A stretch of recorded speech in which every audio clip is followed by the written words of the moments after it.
Assalamualaikum warahmatullahi wabarakatuh.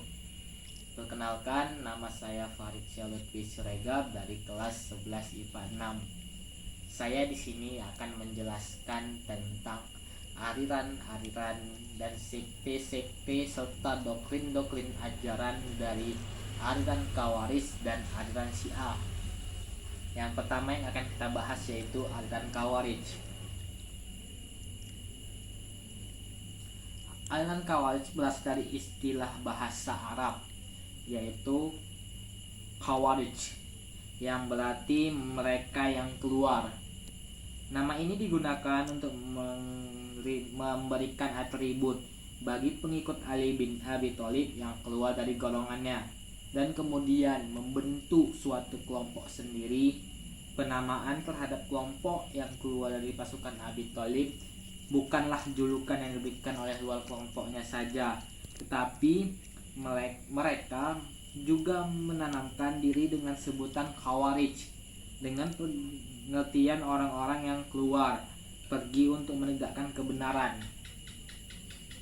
Penanaman dari aliran Khawarij ini diambil dari Quran surah An-Nisa ayat 100 yang berarti barang siapa yang berhijrah di jalan Allah, niscaya mereka mendapatkan di muka bumi ini tempat hijrah yang luas dan rezeki yang banyak. Barang siapa keluar dari rumahnya dengan maksud berhijrah pada Allah dan Rasulnya, kemudian kematian menimpanya sebelum sampai ke tempat yang dia tuju, maka sungguh telah tetap pahalanya di sisi Allah, dan adalah Allah Maha Pengampun lagi Maha Penyayang. Dari dalil inilah aliran Syiah, aliran Khawarij terbentuk. Nama dari aliran Khawarij yaitu Haruria yang dinisbahkan kepada perkataan Harur yang berarti sebuah desa yang terletak di kota Kufah, Irak, di mana kaum Khawarij yang berjumlah 12.000 orang bertempat sesudah memisahkan diri dari pasukan Ali bin Abi Thalib. Di sini mereka memilih Abdullah bin Wahab al-Rashidi menjadi imam sebagai ganti dari Ali bin Abi Thalib. Dari setiap aliran Khawarij memiliki sekte dan doktrin-doktrin ajaran yang berbeda-beda. Maka di sini saya akan menjelaskan yang sekte dan doktrin-doktrin ajaran dari aliran Khawarij. Yang pertama, sekte Al-Muhakkimah. Sekte ini merupakan golongan Khawarij asli yang terdiri dari pengikut-pengikut Ali yang kemudian membangkang. Nama Al-Muhakkimah berasal dari semboyan mereka, la muhakkima illa lillah, menetapkan hukum itu hanyalah hak Allah. Yang kita ulangi, la hukma illa illallah, menetapkan hukum itu hanyalah hak Allah, yang merujuk kepada surah Al-An'am pada ayat 57 yang berartikan, katakanlah sesungguhnya aku berada di atas hujjah yang nyata atau Al-Quran dari Tuhanku, sedangkan kamu mendustakannya. Tidak ada adaku pada apa aja yang kamu minta supaya disegerakan kedatangannya. Menetapkan hukum itu hanyalah hak Allah. Dia menerangkan yang sebenarnya dan dia memberi keputusan yang paling baik. Mereka menolak tahkim karena dianggap bertentangan dengan perintah Allah Subhanahu wa taala pada Quran surah Al-Hujurat ayat 9 yang menyuruh memerangi kelompok pembangkang sampai mereka kembali ke jalan Allah Subhanahu wa taala. Isi dari Quran surah Al-Hujurat ayat 9 yaitu, dan kalau ada dua golongan dari mereka yang beriman itu berperang, hendaklah kamu damaikan antara keduanya. Tapi kalau yang satu melanggar perjanjian terhadap yang lain, hendaklah yang melanggar perjanjian itu kamu perangi sampai surut kembali kepada perintah Allah. Yang kedua adalah sekte Al-Azariqah. Sekte ini lahir pada sekitar tahun 60 Hijriah, akhir abad ke-7 Masehi, di daerah perbatasan antara Irak dan Iran. Nama Al-Zariqah dinisbahkan kepada pemimpinnya yaitu Abi Rashid Nafi bin Al-Rajab. Sebagai khalifah, Nafi diberi gelar Amirul Mukminin. Menurut Al-Baghdadi, pengikut Nafi berjumlah lebih dari 20.000 orang. Setiap dari orang Islam yang menolak ajaran Al-Jariqah dianggap musyrik. Bahkan pengikut Al-Jariqah yang tidak berhijrah ke dalam wilayahnya juga dianggap musyrik. Menurut mereka, semua orang Islam yang musyrik boleh dilawan dan dibunuh, dan darahnya halal untuk dibunuh, termasuk anak dan istri mereka yang tidak mengikuti dari aliran Al-Jariqah. Berdasarkan prinsip ini, pengikut Al-Jariqah banyak melakukan pembunuhan terhadap sesama umat Islam yang berada di luar daerah mereka. Mereka memandang daerah mereka sebagai Dar Islam atau negara Islam. Di luar daerah mereka itu dianggap Dal Al-Kufra atau Dal Al-Kafir, daerah yang dikuasai atau diperintah oleh orang kafir. Yang ketiga, sekte An-Nazda. Pendiri sekte ini adalah Nazda bin Amir Al-Hanafi, penguasa daerah Yamamah. Lahirnya kelompok ini adalah reaksi pendapat Nafi, pemimpin Al-Jariqah yang mereka pandang terlalu ekstrim. Perlu kita ketahui bahwa kota Yamamah merupakan salah satu dari kota terlahirnya Nabi Dusta, yaitu Musailamah Al-Kadzab. Paham teologi An-Nazd yang terpenting adalah bahwa orang Islam yang tak sepaham dengan mereka dianggap kafir. Orang seperti ini menurut mereka akan masuk neraka dan kekal di dalamnya.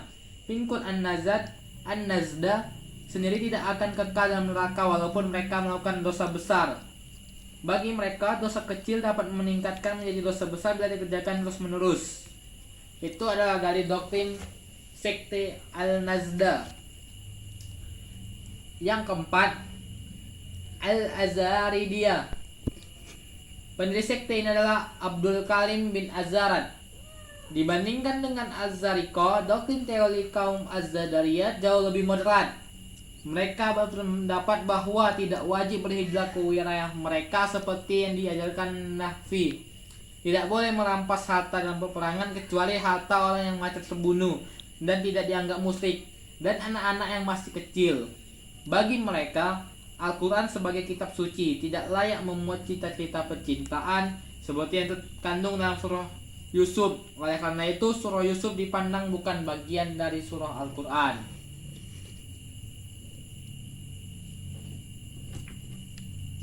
Yang kelima, sekte As-Sufriyah. As-Sufriyah dinisbahkan kepada Ziyad bin Asfar. Sekte ini membawa paham yang mirip dengan Az-Jariqah, hanya lebih lunak. Doktrin teologinya yang penting adalah istilah kufar atau kafir. Istilah kafir itu mengandung dua arti. Kufar an-namimah, mengikat nikmat Tuhan, dan kufar billah, mengingkari Tuhan. Untuk arti pertama, kafir tidak berarti keluar dari Islam. Sekte yang terakhir dari Khawarij yaitu Al-Ibadiyah. Sekte ini dimunculkan oleh Abdullah bin Ibad Murri At-Tamimi pada tahun 686 Masehi. Pada tahun 686 Masehi, doktrin teologi yang terpenting antara lain bahwa orang muslim yang berdosa besar tidak dikatakan mukmin, melainkan muwahhid. Orang yang dimaksudkan adalah kafir nikmat, yaitu tidak membuat pelakunya keluar dari agama Islam. Selanjutnya, yang dipandang sebagai daerah tauhid, daerah yang dikuasai orang Islam, tidak boleh diperangi. Harta yang boleh dirampas dalam perang hanyalah kuda dan alat perang. Sekte Al-Ibadiyah dianggap seperti golongan yang paling moderat dalam aliran Khawarij. Kita lanjut ke aliran Syiah. Syiah menurut bahasa berarti sahabat atau pengikut. Dalam kajian ilmu kalam, kata Syiah lebih spesifik ditujukan kepada orang-orang yang menjadi pengikut atau pendukung Ali bin Abi Thalib. Menurut Asy'ariyah Rostani, Syiah adalah kelompok bagi mereka yang menjadi pengikut Syiah atau Syiah Ali bin Abi Thalib, dan pendirian bahwa keimanan atau kekhalifahan itu berdasarkan pengangkatan dan pendelegasian naswasiyah. baik dilakukan secara terbuka maupun secara sembunyi atau rahasia, dan mereka yang percaya bahwa keimanan itu tidak telah lepas dari anak keturunan Ali bin Abi Thalib. Muncul aliran Syiah tidak dapat dipisahkan dari tokoh kontroversial yang bernama Abdullah ibnu Sabah. Abdullah ibnu Sabah adalah seorang pendeta Yahudi yang berasal dari Yaman yang berpura-pura masuk Islam. Sebagian ahli sejarah berpendapat bahwa Abdullah ibnu Sabah masuk Islam dengan tujuan hendak merusak Islam dengan menjadi imam dari aliran Syiah dari dalam, karena mereka tidak sanggup mengkacaukan dari luar. Kita bahas dari sekte-sekte dan aliran-aliran paham Syiah. Yang pertama, Syiah Sabaiyah. Syiah ini adalah pengikut Abdullah ibnu Sabah. Sekte ini termasuk Syiah Golia, Syiah yang keterlaluan, Syiah yang terlalu berlebih-lebihan. Di samping zaman nanti juga menyebarkan paham bahwa malaikat Jibril telah keliru dalam menyampaikan wahyu dari Tuhan, karena sebenarnya wahyu yang seharusnya diturunkan kepada Ali bin Abi Thalib tapi justru diturunkan kepada Nabi Muhammad Sallallahu Alaihi Wasallam, yang menjadi kesalahan terbesar dalam sekte Syiah Sabaiyah. Yang kedua, sekte Syiah Kaisaniyah. Syiah ini adalah pengikut Mokhtar bin Ubay As-Saqafi. Golongan ini tidak mempercayai adanya ruh Tuhan dalam tubuh Ali bin Abi Thalib, tetapi mereka meyakini bahwa Imam Syiah adalah mas'um dan mendapatkan wahyu. Yang ketiga, Syiah Imamiyah, yaitu Syiah yang percaya kepada imam-imam yang ditunjuk langsung oleh Nabi Muhammad Sallallahu Alaihi Wasallam, yaitu Ali bin Abi Thalib sampai 12 orang imam keturunannya. Yaitu dari kita lihat dari sekarang bahwa sekte Syiah Imamiyah adalah sekte Syiah yang paling banyak dianut oleh orang zaman sekarang. Sekte ini merubah syahadatnya menjadi dengan bersaksi bahwa Ali adalah utusan Allah dan menyebutkan 12 nama imam ini dalam syahadatnya. Yang banyak yang kita lihat dari sekte-sekte Syiah Imamiyah ini berasal dari Irak. Yang keempat, Syiah Ismailiyah, yaitu Syiah yang mempercayai bahwa 7 orang imam, yaitu mulai Ali bin Abi Thalib dan diakhiri zaman Ismail bin Ja'far As-Siddiq yang lenyap dan keluar pada akhir zaman. Sekte Syiah Ismailiyah ini berkembang di Pakistan yang merupakan murid Aga Khan.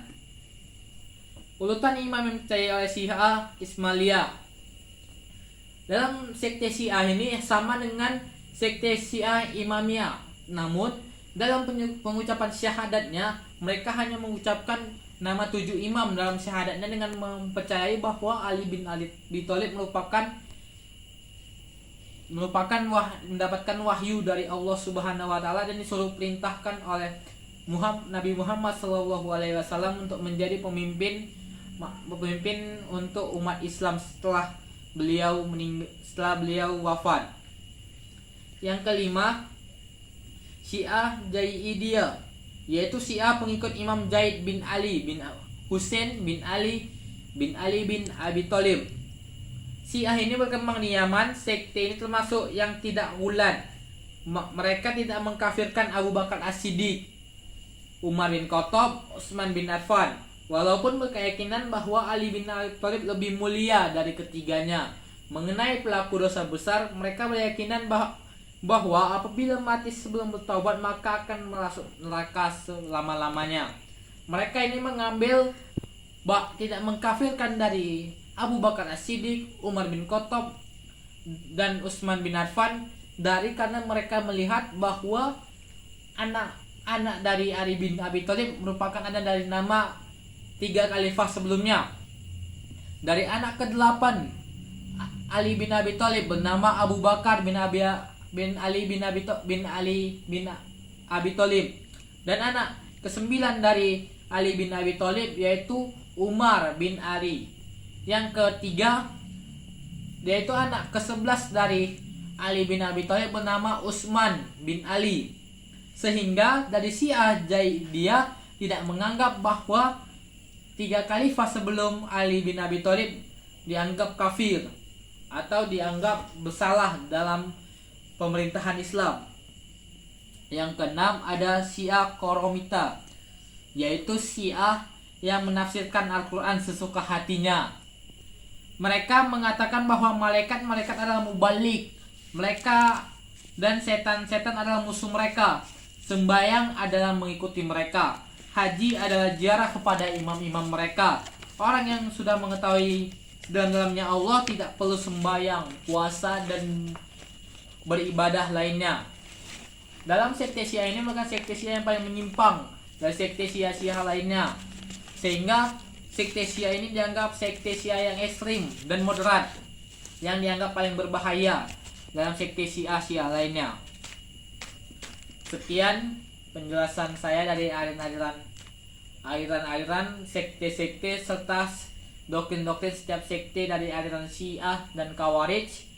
Apabila ada kesalahan, saya memohon maaf, dan kepada Allah saya memohon ampun. Unjur maqala wala tanjur maqala liiqamas salama. Wassalamualaikum warahmatullahi wabarakatuh.